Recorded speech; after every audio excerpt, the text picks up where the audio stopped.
Welcome to Comic Power. I am your host, Comic Killer 72. This segment today is called Wicked Wednesday. If you didn't know, Wednesday is the new release for new comics that come out every week. These are my recommendations for the best books to pick up on Wednesday. I will also name one book to be the speculation pick of the week. The comic industry is putting out so many good books, they're giving you no choice but to spend more money on comics than you really want to. First up, DC is giving us Batman #7. You should be buying Batman every week that it comes out. And you know why? Because I'm Batman.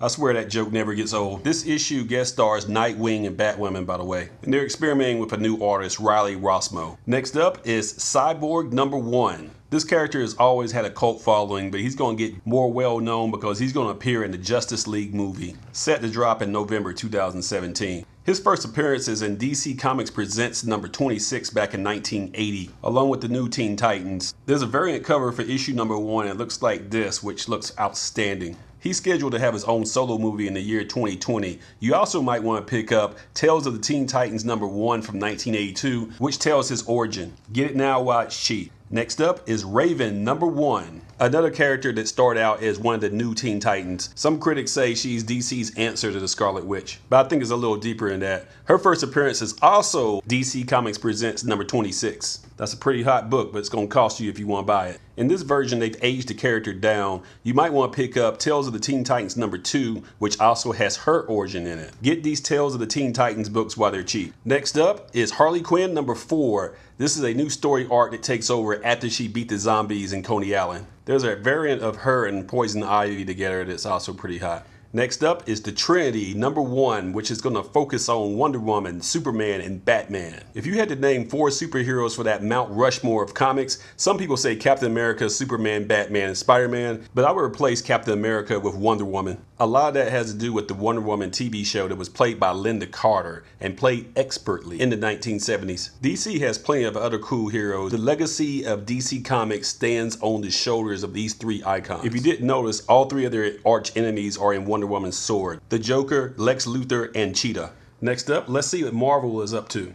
And that's going to be Amazing Spider-Man #18. Doc Ock is back, and his consciousness is transferred into a robot. I don't know about you, but I really did like the Tobey Maguire Amazing Spider-Man #2, where he took on Dr. Octopus. He's a really cool villain, so I'm glad to see him back. Next up is Civil War II Xmen #4. Marvel is laying the seeds right here for a battle between the Inhumans and mutants. Marvel does not own the movie rights for mutants, Fox does, but they do own the movie rights to the Inhumans. So with all their might, Marvel is doing everything they can to put the Inhumans up to the level of the X-Men and make them matter, so when the movies come out, they can make $1 billion. The comics used to drive what happens in the movies. Now the movies are driving what happens in the comics. It's the other way around now, and it's all about money. Dollar bill, y'all. Next up is Darth Vader #20, which is going to a second print. I have always recommended Darth Vader and the Star Wars title when they come out every month. Disney owns Marvel and Star Wars. Now take a look at this effect. Pretty cool, huh? And they're going to explain what happened between New Hope and Empire Strikes Back, and they're explaining it in these comics. So virtually the whole run is going to be important to what happens in the movies. Darth Vader is probably neck and neck with Batman as the greatest character ever created in science fiction and fantasy. Not only is issue #20 going to a second print, so is issue 21, issue 22, and issue 23, all coming out this week as a second print. Next up is Deadpool vs. Gambit #5. This is the final part of a 5-issue miniseries, which explored the secret history of Deadpool and Gambit when they were grifters together. Next up is Venom Space Knight #12. Issue #11 was a surprise hit last month when Spider-Man and the Venom symbiote fought for the first time in a long time. At the end of issue 11, it appeared that the symbiote was trying to rebond with Peter Parker again. So issue #12 is definitely a must pick up to see what happened. Trust me, your comic book store is going to sell out. Reserve a copy now. Next up is our report on independent comics and small publishers.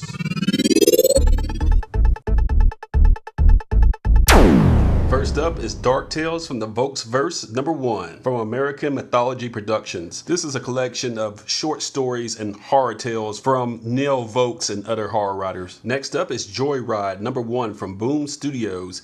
The team of Jackson Lansing and Marcus Toe, who worked on Hacktivist and The Maze Runner, gives us this story of teens in space called Joyride. This is a trade paperback that's on sale now for about $10, which collects the first 4 issues. Next up is Hellboy and the BPRD 1954 #1. The creator of Hellboy, Mike Mignola, returns to write this. This is issue 1 of a 2-part miniseries, so if you love this character, this is a must pick up. Next up, Dark Souls Legends of the Flame #1 from Titan Comics. This may be the most epic looking cover on comics this week. Next up is the speculation pick of the week.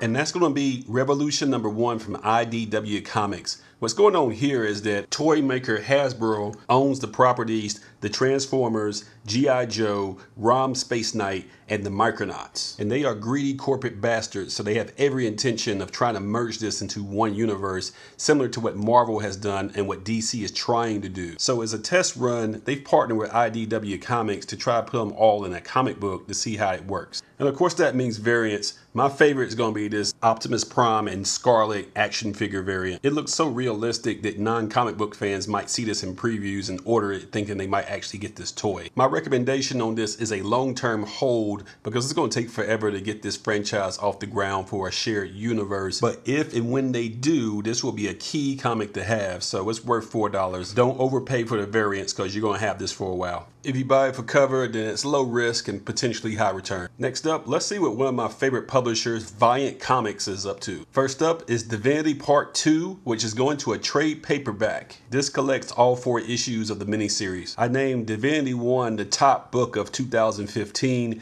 and the follow-up Divinity 2 did not disappoint. If you're not familiar with what's going on Divinity, watch my top 10 comics of 2015 video from January 18th, 2016, and that will explain it. It's probably some of the best science fiction ever made in comic book history. It's really that good. Next up is Bloodshot Reborn, issue number 14, which is going to a second printing. This is part 1 of the Bloodshot Island storyline. No spoilers, it's damn good. Get this.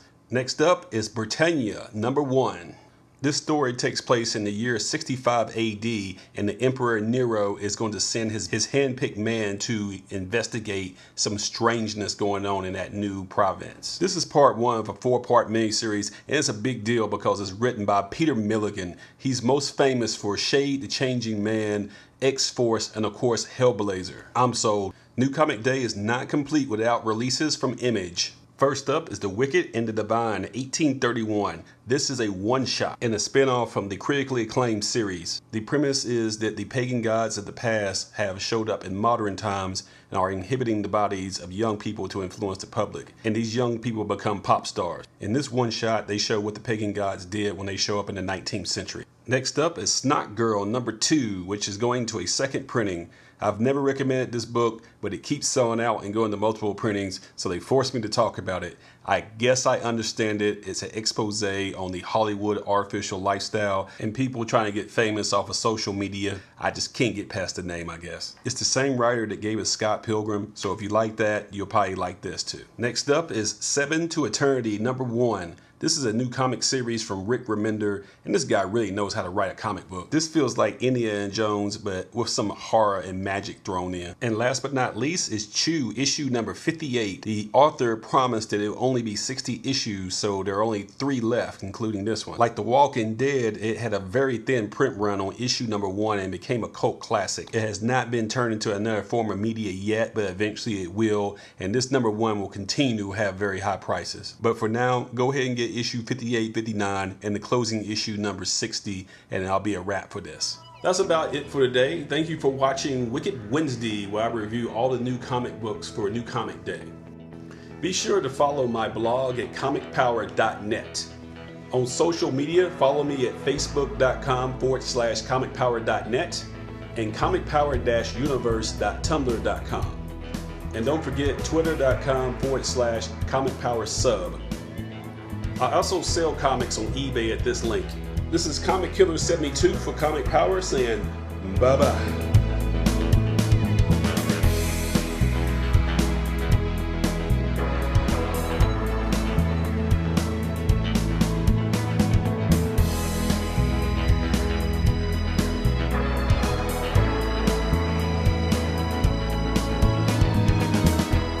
And don't forget to share this video, click on subscribe, give it a thumbs up, and tell everyone you know about this channel to help it grow.